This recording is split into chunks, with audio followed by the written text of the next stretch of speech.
तुम्ही केव्हा लक्ष दिलंय का, जेव्हा मन अस्थिर होतं, तणाव वाढतो आणि आयुष्य गोंधळलेलं वाटतं, तेव्हा फक्त एक गोष्ट माणसाला आतून शांत करू शकते, मजबूत बनवते, आणि ती म्हणजे नामस्मरण. नाम हे फक्त शब्द नसतो, तो एक कंपन असतो, एक ऊर्जा असते, जी मन, शरीर आणि आत्म्याला जोडते. नामजप म्हणजे काय?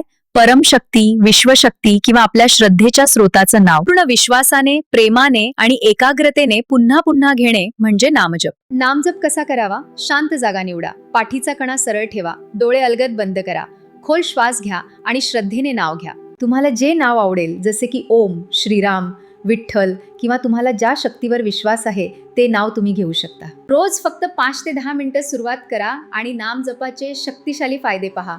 मन शांत आणि स्थिर होते, तणाव आणि भीती कमी होते, आत्मविश्वास आणि सकारात्मक विचार वाढतात, शरीराभोवती सकारात्मक ऊर्जा आणि संरक्षणात्मक कवच तयार होते आणि सर्वात महत्त्वाचं, मनाला खरी शांतता मिळते. जेव्हा आपण नाम घेतो तेव्हा आपण एकटे राहत नाही, विश्वाची शक्ती आपल्या सोबत उभी राहते.